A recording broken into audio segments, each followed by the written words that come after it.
Volking has shown us that when you have enough time to take on d4 and play e5, this may be a good way of diffusing white's attack, started by queen e1, g3. But notice that white's king on this position between Paraguay and Yakovenko already has the king on h1. Therefore, knight takes d4, knight bishop takes d4, e5, pawn takes, is simply met with queen g3, and in this case this is not so good for black, as he doesn't have a good way of defending this pawn on e5. Therefore, the more common move in this position, or one of the many common moves in this position, is to simply play the move b5. Now, black is threatening to take on e4. After b4, therefore white defends with a3, bishop b7, and now queen g3, putting pressure on the g7 square. Now, there are many ways of playing this position as we have seen, but Yakovenko does what is most common, plays rook a8, bishop d3, and rook d7. The idea of rook d7 is to defend the queen on c7 and to sometimes allow it to go to d8. We'll see exactly why in some different variations. Here, Paraguay played rook a1 and Yakovenko played rook e8, all which are very common development moves.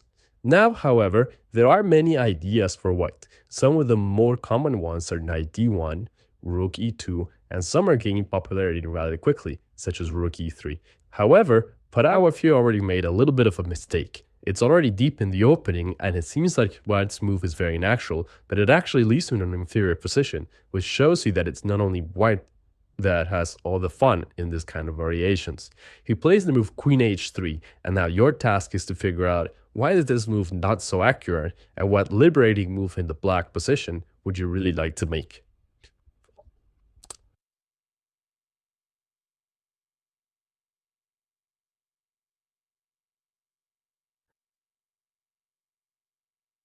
After the move queen h3, the correct move is e5. Black needs to liberate himself and needs to do it at the key moments. e5 does involve quite a bit of calculation before it can be played, but it is certainly the correct move in this position, where white to simply play bishop e3, then after bishop c6, or simply bishop d8, he can play slowly and try to exploit the fact that the e4 pawn has been left very, very vulnerable by white's pieces.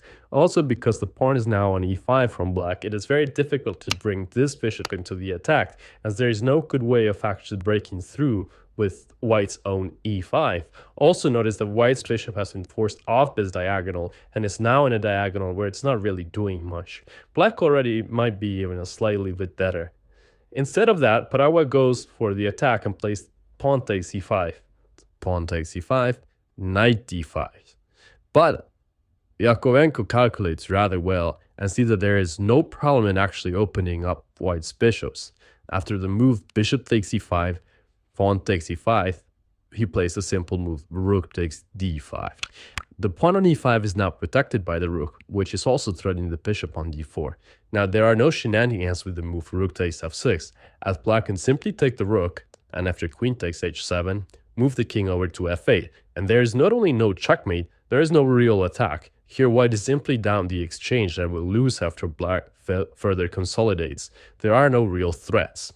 Paraguay didn't choose to do that, but after the move bishop c3, bishop d8, he was simply down a pawn and ended up losing a very important game to advance the World Cup. Notice that although white's position looks a little bit threatening, black is only one move away, gb6, of fully consolidating his position on the king side, and then he will be up a full pawn on the e file. This is exactly what happened in the game, and it is very instructive to see how Yakovenko finished off Paraguay.